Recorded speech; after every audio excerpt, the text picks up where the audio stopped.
حج جو ہے وہ صاحب استطاعت کے اوپر جو ہے وہ فرض ہے کہ جو مالک کو کس کا توشے کا بھی سواری کا بھی اور اس کے پاس جو ہے استطاعت بھی ہو اور اس کے پاس وسعت بھی ہو تو پھر حج فرض ہوتا ہے۔ تو حج کی جو ہے 3 قسمیں ہوتی ہیں۔ قربانی نہ دے سکیں تو پھر آپ وہ روزے رکھ لیں اور اس طرح کا، اس میں آپ کو قربانی دینی ہے۔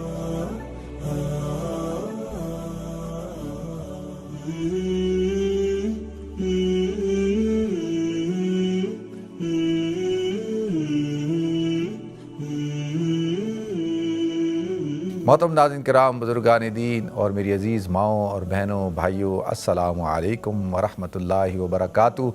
اچھا دیکھیں، پہلے تو میری بہن نے جو سوال پوچھا ہے کہ حج پہ جو قربانی ہوتی ہے وہ کن کو کرنی ہوتی ہے۔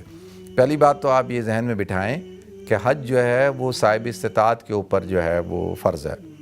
یعنی اگر آپ کے پاس اتنے پیسے نہیں ہیں، جیسے مثال کے طور پہ 7,000 8,000 پاؤنڈ میں حج ہوتا ہے یہاں سے، تو آپ کے پاس وہ 8,000 پاؤنڈ بھی ہونے چاہیے، اور پھر آپ کی جو پیچھے فیملی ہے، گھر والے ہیں، ان کے لیے جو اخراجات ہیں کھانے پینے کے، ان کی جو بل ہیں، یہ سب کچھ وہ بھی آپ کے پاس ہونے چاہیے، اور آپ کے پاس وہاں پہ جا کے کھانے پینے کے پیسے بھی ہونے چاہیے۔ ٹھیک ہے جی، جو خرچہ کرنا ہے جو کچھ ہے وہ بھی ہونا چاہیے، تو پھر آپ کے اوپر حج فرض ہوتا ہے۔ تو من ملک زادن اور راحلۃ تبلغ الی بیت اللہ، کہ جو مالک کو کس کا توشے کا بھی سواری کا بھی اور اس کے پاس جو ہے استطاعت بھی ہو اور اس کے پاس وسعت بھی ہو تو پھر حج فرض ہوتا ہے۔ ٹھیک ہے جی، تو حج تو غریب آدمی کے اوپر فرض نہیں ہے۔ تو پہلی بات، تو جب حج فرض ہو گیا تو اب ایک شخص حج کرنے کے لیے گیا ہے، تو حج کی جو ہے 3 قسمیں ہوتی ہیں۔ ایک حج تمتع ہے، ایک حج قران ہے، اور ایک حج افراد ہے۔ حج افراد کہتے ہیں کہ آپ حج کے بالکل جو حج شروع ہو رہا ہے اس سے کچھ دن پہلے آپ گئے، آپ نے حج کا احرام باندھا اور آپ جا کے آپ نے صرف حج کیا، آپ نے عمرہ نہیں کیا، آپ نے صرف حج کیا جا کے، تو حج افراد اس کو کہتے ہیں۔ تو حج افراد کے اوپر قربانی نہیں ہے۔ اور حج تمتع وہ ہوتا ہے کہ آپ نے آپ نے احرام باندھا اور آپ پہلے گئے مکہ اور آپ نے عمرہ کیا، عمرہ کرنے کے بعد آپ نے احرام کو کھول دیا اور پھر آپ نے 8 ذی الحجہ کو دوبارہ سے احرام باندھا حج کا، اور پھر آپ نے حج کیا۔ تو اب حج تمتع ہے۔ تو حج تمتع کا مطلب ہوتا ہے فائدہ اٹھانا، نفع اٹھانا۔ آپ نے ایک سفر میں عمرہ بھی کیا اور حج بھی کیا، آپ نے فائدہ اٹھایا۔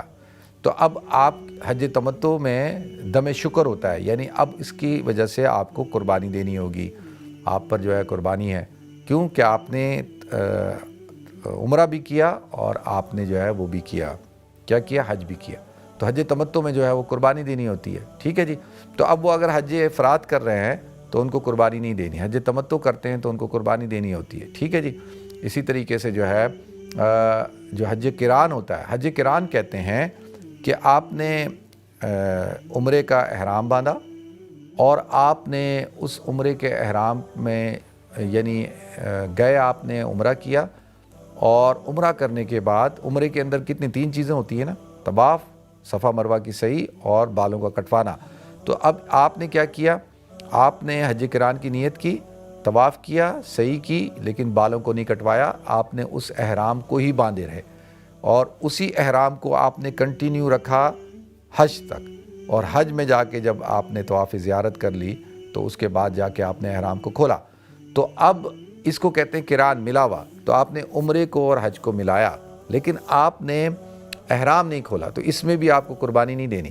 تو قربانی صرف جو ہے وہ حج تمتع میں دینی ہوتی ہے۔ ٹھیک ہے جی، تو باقی یہ نہیں ہے کہ جی اگر قربانی نہ دے سکیں تو پھر آپ وہ روزے رکھ لیں اور اس طرح کا، اس میں آپ کو قربانی دینی ہے حج تمتع میں۔